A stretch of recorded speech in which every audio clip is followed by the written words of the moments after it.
महाकुंभ की भव्यता को आसमान की ऊंचाइयों से आज आपको दिखाते हैं। न्यूज 18 आज आपको हेलीकॉप्टर से दिखाएगा प्रयागराज का महाकुंभ क्षेत्र। आप देखेंगे इन तस्वीरों को, भव्य नजारा ये तस्वीरों में आप देख सकते हैं। महाकुंभ में अभी तक करीब 10 करोड़ से ज्यादा लोग स्नान कर चुके हैं। दिनों दिन ये भीड़ बढ़ती जा रही है। महाकुंभ का दायरा इतना बड़ा है कि पूरे क्षेत्र को देख पाना बहुत मुश्किल है। ये तस्वीरें आप हेलीकॉप्टर के माध्यम से ली गई देख रहे हैं। महाकुंभ क्षेत्र का एक एक कोना आप देख सकते हैं इन तस्वीरों में।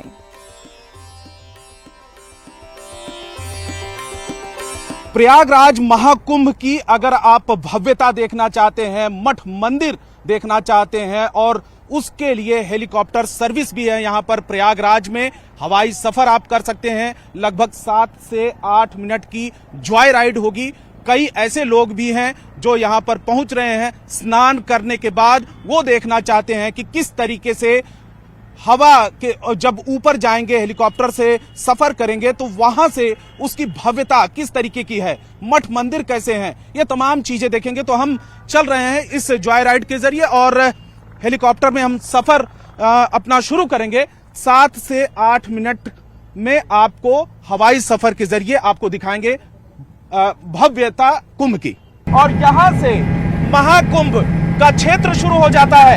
ये टेंट सिटी है, अराइल का इलाका है और यहां से टेंट सिटी की शुरुआत हो जाती है। देखिए ऊपर से टेंट सिटी कितना ज्यादा भव्य नजर आ रहा है। लाखों की संख्या में टेंट यहां पर स्थापित किए गए हैं और बड़ी तादाद में लोग यहां पर ठहरे हुए हैं। साधु, संत, महात्मा, आम पब्लिक, वीआईपी, वीवीआईपी, ये ऐसे लोग हैं जो यहाँ पर ठहरे हुए हैं। दूसरी तरफ आप देखिए कि कल बहती हुई गंगा और यमुना, सरस्वती, जो संगम, तीनों का जो मिलन होता है वो यहाँ पर अरैल का इलाका है संगम के दूसरी तरफ। और अब हम गंगा के ऊपर हमारा हेलीकॉप्टर पहुंच चुका है और अब सफर यहाँ से आगे की तरफ बढ़ रहा है। ये देखिए ये पंटून पुल है।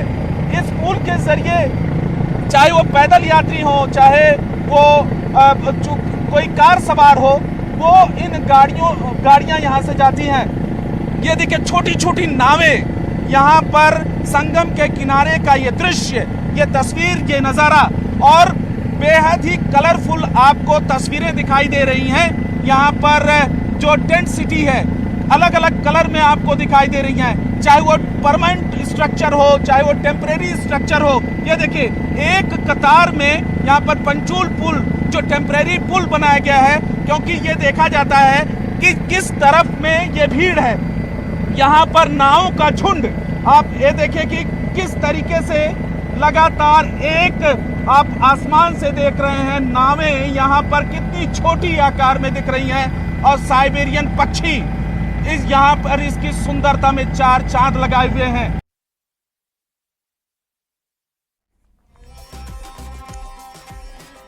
महाकुंभ की भव्यता और दिव्यता को देखने के लिए लोग हेलीकॉप्टर का सहारा ले रहे हैं। न्यूज 18 की टीम ने ऐसे कुछ लोगों से बातचीत की जिन्होंने आसमान से भव्य और दिव्य महाकुंभ के दर्शन किए। इस समय हम हवाई सफर पर हैं, हेलीकॉप्टर में सफर कर रहे हैं और एक बार तस्वीरें दिखाऊं और उसके अलावा इस हेलीकॉप्टर में जो लोग हमारे साथ में सफर कर रहे हैं, दौरा कर रहे हैं, जॉय राइड कर रहे हैं, महाकुंभ को निहार रहे हैं, उसकी भव्यता देख रहे हैं, उन लोगों से भी बात करूंगा। इस समय आप देखें कि गंगा, जमुना, सरस्वती का मिलन और संगम का पूरा इलाका। और मैं अब कुछ लोगों से भी बात कर लेता हूँ। क्या नाम हुआ आपका? मेरा नाम साई है। साहिल, कहाँ से हैं आप? मैं हैदराबाद से आया। हैदराबाद से। आपने स्नान कर लिया? हाँ जी, कर लिया। तो कितना अच्छा लग रहा है ऊपर से? वो बहुत अच्छा लग रहा जी ऊपर से देखने के लिए। हाँ। और मैं तो बहुत लकी हूँ इधर आने के लिए। हाँ। और ये महाकुंभ आने थे लेकिन 144 ईयर्स को एक बार। हाँ। तो हम विजिट कर सकते हैं हमारे जन्म में एक ही साल। हाँ। तो I am feeling so lucky about this. Thank you so much for this. Thank you so much. अच्छा, हाँ जी। तो कितना इंतजार करना पड़ा है हेलीकॉप्टर से हवाई सफर करने के लिए? मैं ऑलमोस्ट 4 घंटे को इंतजार करके इसके बाद मिला हूँ तो मैं बहुत खुश हूँ ये हेलीकॉप्टर राइड के लिए। तो वो बहुत धन्यवाद। दूसरे भी मुसाफिर हैं जो महाकुंभ की भव्यता देख रहे हैं। क्या नाम हुआ आपका? जी सर, विजय बहादुर। विजय बहादुर, कहाँ से आप? जी सर, जौनपुर से, मछली शहर। ऊपर से कैसा दिख रहा है? अरे सर बहुत ही अच्छा दिख रहा है, हाँ, बहुत ही बहुत। कितनी खुशी की बात है ये? अरे सर बहुत खुशी की बात, पहली बार मैं बैठा हूँ हाँ, परिवार के साथ में हाँ, और देखने के बाद पहली बार मैं सोचा कि कम से कम यहाँ का नज़ारा तो कुछ और ही है। अच्छा, स्नान कर लिया आपने? नहीं, स्नान तो कर लिया। ऊपर से मजा आ रहा है? अरे सर बहुत मजा आ रहा है। अच्छा, आपका नाम क्या होगा? शांति देवी। कितना अच्छा लग रहा है हेलीकॉप्टर बैठ के? बहुत अच्छा लग रहा है। और जो कुंभ देखा आपने? वो भी अच्छा लग रहा है। देखिए, कुंभ की भव्यता नीचे से तो काफी दिखाई दे रही है, अच्छी दिखाई दे रही है, लेकिन बहुत सारे ऐसे लोग हैं जो ऊपर से देखना चाहते हैं कि कितना ज्यादा भव्य कुंभ ऊपर से दिखाई दे रहा है, क्योंकि नीचे से आपको भीड़ भाड़ नजर आएगी और तमाम चीजें, लेकिन आप ऊपर में जब जाएंगे, हवाई सफर करेंगे, तो वहां की तस्वीर कुछ अलग ही दिखाई देगी। भव्य दिव्य कुंभ आपको ऊपर से दिखाई देगा। अपने महाकुंभ के हेलीकॉप्टर से भी दर्शन कर लिए। हेलीकॉप्टर से कुंभ देखने वालों की लगी हुई है भारी भरकम भीड़। प्रयागराज के अरेल में हेलीकॉप्टर से जॉय राइड के लिए लोग बड़ी संख्या में पहुंच रहे हैं। काउंटर पर घंटों लोग इंतजार भी कर रहे हैं। एक मुसाफिर का यहाँ पर किराया 1300 रुपये है और 7 से 8 मिनट की ये राइड होगी, जिसमें पूरे कुंभ क्षेत्र को आप देख सकेंगे। प्रयागराज महाकुंभ के दर्शन अगर आप ऊपर से यानी आसमान से करना चाहते हैं तो उसके लिए हेलीकॉप्टर की भी व्यवस्था है और लगभग 8 मिनट की राइड आपको मिलेगी, लेकिन उसके लिए आपको पैसे देने पड़ेंगे। और फिलहाल यहाँ पर हेलीकॉप्टर तैयार है और दूसरी तरफ जो काउंटर है, कैश काउंटर, यहाँ पर ऑनलाइन और कैश में बुकिंग की जा रही है। तो फिलहाल यहाँ पर तमाम लोग इकट्ठा हुए हैं, अपनी बारी का इंतज़ार कर रहे हैं और ऊपर से महाकुंभ की जो भव्यता है वो ऊपर से काफ़ी ज़्यादा दिखेगी, क्योंकि नीचे से आपको भीड़ भाड़ और तमाम चीज़ें दिखती हैं। तो फिलहाल एक ग्रुप है यहाँ पे आगरा से। आप कहाँ से हैं? हम दिल्ली से आए हैं। दिल्ली से? हाँ, दिल्ली से आए हैं। अच्छा, आपके साथ कितने लोग हैं? 5 आदमी हैं। 5 लोग। हाँ। तो ऑनलाइन बुकिंग कराया? ऑनलाइन बुकिंग कराए थे। अच्छा, तो अभी क्या राइड हो गई आपकी? हाँ, राइड होने वाली है अभी। होने वाली है। हाँ, अभी नंबर का इंतजार है। 28 में है। तो कितना पैसा ले रहे हैं? 1500 पर मैन अलॉन्ग विद GST। अच्छा, हाँ। और कितना देर राइड कराएंगे? अभी देखिए कितने कुछ बताए तो थे, लेकिन कितना बताए थे? स्नान कर लिया आपने? हाँ, स्नान तो कर लिए। अच्छा, अब क्या ख्वाहिश आपकी ऊपर से देखे? ऊपर से देखे। अच्छा, आपका नाम क्या हुआ? अरविंद गुप्ता। अरविंद गुप्ता। आप कहाँ से? दिल्ली। दिल्ली से? हम लोग साथ ही में हैं। अच्छा, साथी। हाँ। स्नान कर लिया, आप चाह रहे हैं कि ऊपर से देखें? हाँ, देखना चाह रहे हैं, काफी अच्छा लुक मिलेगा देखने को। अच्छा, हाँ, काफी नीचे भीड़ था। ऊपर जाने का कोई रास्ता हो तो ऊपर जाने का बता दीजिए। कौन से ऊपर? ऊपर सबसे ऊपर। अच्छा, ये तो मुझे नहीं क्योंकि पता। 2027 के बाद जो है ये महाकुंभ बंद हो जाएगा। ये तो मुझे नहीं पता। हेलीकॉप्टर से जाना चाहते हो तो यहाँ पे जाइए। आपका नाम क्या हुआ? संजू है मेरा नाम। हाँ। मैं कुंभ का आनंद लेने के लिए आया हूँ पहली बार, जो है हेलीपैड से ऊपर से देखना चाहता हूँ क्या नज़ारा देखने को मिलेगा। अच्छा। वो अलग ही होगा, वो देखने का नज़ारा जो है। अच्छा, हाँ जी। तो हेलीकॉप्टर में पहले बैठे हैं? पहली बार? नहीं, फर्स्ट टाइम है मेरा ये। अच्छा, फर्स्ट टाइम है। उसकी वजह से ज्यादा एक्साइटमेंट? हाँ जी, बिल्कुल। अच्छा, आपका नाम क्या हुआ? धीरज राठौर। अच्छा, तो आप शर्मा क्यों रहे बातचीत कर रहे हैं? शर्मा नहीं रहे। शर्माना क्या, इसमें कुंभ में आए हैं तो शर्माना कैसा। अच्छा, आपका भी फर्स्ट टाइम होगा? फर्स्ट टाइम है अभी। और नंबर का इंतजार कर? नंबर का इंतजार। स्नान हो गया अभी? हाँ, बिल्कुल स्नान करके फ्री हैं। अच्छा, वापसी कब होगी? वापसी आज रात को ही है हमारी, अयोध्या के लिए। अच्छा, अयोध्या अच्छा, मतलब यहाँ से आप फिर अयोध्या जाएंगे? जाएंगे जी। अच्छा, ठीक है। तो देखिए यहाँ पर क्योंकि कई ऐसे लोग हैं जो श्रद्धालु देश के अलग अलग हिस्सों से आए हैं, चाहे दिल्ली, आगरा, मुंबई, महाराष्ट्र, अलग अलग हिस्सों से, अलग अलग शहरों से आए हैं। फिलहाल स्नान के बाद या उससे पहले ज़्यादातर ऐसे भी लोग यहाँ पर काउंटर पर पहुँच रहे हैं जिन्होंने ऑनलाइन बुकिंग कराया है या फिर कैश पेमेंट के ज़रिए यहाँ पर एक राइड लेना चाहते हैं कि ऊपर से महाकुंभ किस तरीके से भव्य दिख रहा है। महाकुंभ में कई परंपराएं और पूजा पाठ के साथ ही हठ योग की तस्वीरें भी आपने देखी है, लेकिन क्या आप जानते हैं कि दंडी स्वामियों की अनोखी परंपरा के बारे में? क्या दंड को कभी जमीन पर रखा जा सकता है या फिर नहीं? और क्या है दंड की प्राण प्रतिष्ठा की कहानी?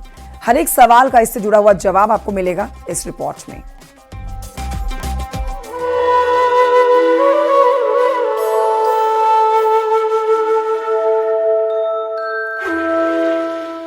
ये तस्वीरें अपने आप में खास है। संतों के हाथ में दंड और ध्वजा देखिए।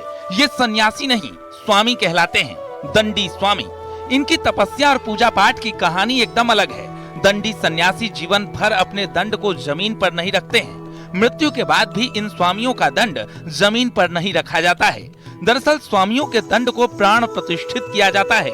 किसी मंदिर की मूर्ति की तरह ही उसमें प्राण प्रतिष्ठा की जाती है और फिर उसी तरह पूरे जीवन कठिन पालन किया जाता है। दंडी स्वामी इसी दंड को अपना प्राण मानते हैं। ये है कि ये दंड प्राण प्रतिष्ठित होता है। जैसे मंदिर है आपका, ये अचल है और ये चल के जो है दर्शन देते हैं। जो मंदिर का प्राण प्रतिष्ठा है वही दंड का प्रक्रिया है। हाँ, उसका फल वही है जो एक मंदिर का दर्शन करने से, एक सन्यासी का दर्शन करने से जो कुछ है फल वही है। और इस दंड को नीचे नहीं रखा जाता, ये हमेशा आप अपने सीने से लगाकर रखते हैं। इसका स्नान कराते हैं, पूजन करते हैं, आरती करते हैं, उसके बाद इसको ग्रहण करते हैं। डेली का नियम है, 2 घंटे का पूजा दंड का है। महाकुंभ में दंडी स्वामियों को भोजन का प्रसाद खिलाया जा रहा है। तमाम श्रद्धालु इन्हें भोजन कराने के बाद खुद को सौभाग्यशाली मानते हैं। दंडी स्वामियों को भोजन के पश्चात दक्षिणा भी दी जाती है। ये परंपरा वर्षों से यूं ही चली आ रही है और कहा जाता है कि शंकराचार्य जी की परिकल्पना के मुताबिक ही दंडी सन्यासियों का जीवन व्यतीत होता है। कहा जाता है कि दंडी स्वामी खुद नारायण के अवतार होते हैं, इसलिए कभी भिक्षा न मांगकर केवल बुलावे पर भोजन पर जाते हैं। श्रद्धा ये भी है कि दंडी स्वामी के दर्शन मात्र से ही नारायण के दर्शन हो जाते हैं। कहा जाता है कि कुंभ में दंडी स्वामी की सेवा नहीं की तो कुंभ भी अधूरा माना जाता है। आप ये सुनकर हैरान हो जाएंगे कि ये दंड मृत्यु के पश्चात 3 टुकड़ों में तोड़ दिया जाता है और जब समाधि दी जाती है उसी समय संत के साथ सीने से लगाकर रखा जाता है। इसमें जो है वो आज गुरु शंकराचार्य जो हैं उन्हीं की परंपरा से हम लोग चल रहे हैं, ठीक। और उन्होंने 4 मठ बनाए थे, इसमें 4 शिष्य किए थे, तो चारों जगह पे जो है एक जगह पे जो है स्थापित कर दिया गया है, ठीक। उसी के परंपरा से जो है हम लोग चलते हैं। अच्छा, कितने घंटे का पूजन अर्चन होता है दंड का? इसका जो है कम से कम तो 6 घंटे का होता है, लेकिन कम से कम 2 घंटे जरूर लग जाता है। सीने में जाएगा, हाँ, बांध दिया जाएगा। हाँ, ऐसे तोड़ करके जब हमारी मृत्यु होगी तो इसके 3 भाग किए जाएंगे। कितने वर्षों से ये दंड आप लेकर के चल रहे हैं? सभी साल? अभी तो मेरा 16 से है। 16 से है। अच्छा। बल्कि ये हमारा कोई निर्धारित पूरा जीवन है, आखिरी सांस तक ये दंड जमीन पर नहीं रखी जाएगी।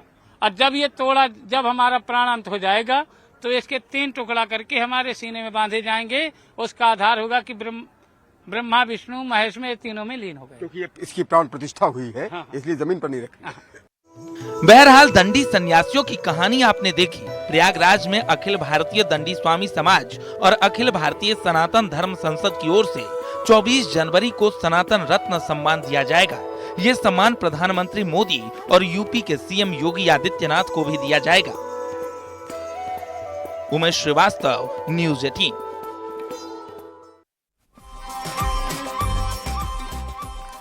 माघ महीने में संगम तट पर तप और मंत्रों का जप, कल्पवासियों की तस्वीरें भक्ति और भाव के ऐसे ही संगम की कल्पना आपके सामने कर देंगी। कहा जाता है कि इस माघ महीने में देवता और स्वयं कुंभ में पधारते हैं और कल्पवासियों को खास पुण्य का लाभ मिलता है। देखिए इस पर रिपोर्ट। गए लखन जहाँ जानकी नाथु, गए मन मुदित पाई प्रिय साधु, बंदी राम सिय चरण सुहाए, चले संघ नृप मंदिर आए, कहीं परस्पर पुर नर नारी। ये मंत्र आपका मन मोह लेंगे। घर बैठे आपके कानों में मंत्र की आवाज पहुंची तो आप भी इस तप और व्रत के साक्षी बन सकते हैं। महाकुंभ में 1 महीने के लिए टेंट सिटी बस चुकी है और लाखों की संख्या में कल्पवासी अपनी धुनी रमा रहे हैं। न्यूज़ 18 की टीम भी कल्पवासियों के शिविर में पहुंची और जानने की कोशिश की कि आखिर कैसे होता है कल्पवास और क्या है कठिन व्रत के नियम। कल्पवासियों के शिविरों में भजन कीर्तन चल रहा है। जहाँ की तस्वीरें आप देखिए, ये जो टेंट्स आप देख रहे हैं, झंडा माँ दुर्गा का लहराता हुआ नजर आ रहा है। ये सब कल्पवासियों के हैं। कल्पवासी इन्हीं छोटे छोटे शिविरों में रहते हैं। गृहस्थी का सारा सामान, गद्दा, रजाई, सब यहीं पर चटाई बिछाकर रहते हैं और यहीं रह करके 1 महीने तक कठिन तपस्या करते हैं। और कल्पवासियों का मानना है कि माँ गंगा सब कृपा करेंगी, माँ गंगा उनका उद्धार करेंगी। कहीं महिलाएं कठिन व्रत कर रही हैं, तो कहीं 91 वर्ष में कल्पवास करने वाले बुजुर्ग की कहानी सामने है। बुजुर्ग कल्पवासी कह रहे हैं, जिंदा लौटा तो ठीक, मर गया तो मोक्ष। कल्पवासियों के लिए नियम धर्म जानकर आप हैरान रह जाएंगे। गंगा के जल से भोजन, गंगा जल से स्नान और गंगा मंत्र का उच्चारण, एक भी वाक्य झूठ बोलना कल्पवास को खंडित करता है। कल्पवास के दौरान ब्रह्म मुहूर्त में उठकर 3 बार गंगा स्नान करना पड़ता है। इंद्रियों पर नियंत्रण, प्राणियों पर दया और व्यसनों का त्याग करना पड़ता है। कल्पवास के दौरान एक समय ही भोजन किया जाता है। ड्यूटी के दौरान कई अधिकारी भी कल्पवास कर रहे हैं। जामवंत के बचन सुहाए, सुनि हनुमंत हृदय अचिबाय। तब लगी मोहि पर खेउ तुम भाई, सही दुख कंद मूल फल। जब लगी आमौ सीतहि देखी, हुई काद मोहि हरस बिसेखी। यह कही नाई सबन कहूँ माता, चले हरसी धरि रघुना। सिंधु तीर एक सुंदर भूधर, कौतुक कूद चढ़े उतार। हम लोग पूर्णिमा पर संकल्प लेते हैं और एक कल्पवास 1 महीने का होता है, पर इसका नाम कल्पवास पड़ा है। तो 1 महीने हम लोग यहाँ रहते हैं। 1 मीटिंग फलाहार और 1 टाइम भोजन करते हैं और दोनों मीटिंग स्नान होता है नित्य प्रतिदिन ये। और जो जैसे बीच में एकादशी पड़ा, उस पे दिन भर व्रत रहते हैं हम लोग। सारे नियम कायदे कानून से हम लोग रहते हैं। और जो भी यहाँ इस फलदायिनी माँ गंगा के तट पर, संगम तट पर रहता है 1 महीने, उसको कल्पवास का फल मिलता है। 1 रात भी रहने का 1 कल्प का उसको फल मिलता है। जैसे इस महाकुंभ में 1 दिन भी जो रह जाए तो उसको 1 कल्प का रहने का फल मिलेगा। ड्यूटी के दौरान कई अधिकारी भी कल्पवास कर रहे हैं, तो वहीं 14 साल की बच्ची भी कल्पवास कर रही है। महाकुंभ में कल्पवासी यहाँ की छटा को निराला बनाते हैं। भोर से ही उनकी गतिविधियाँ और पूजा अर्चना शुरू हो जाती है। अनोखे साधु संतों और बाबाओं की तस्वीरों के बीच कल्पवासियों की कहानी भी अपने आप में खास है और महाकुंभ के दुर्लभ मुहूर्त का साक्षी बन रही है। प्रयागराज से न्यूज़ 18 के लिए उमेश श्रीवास्तव की रिपोर्ट।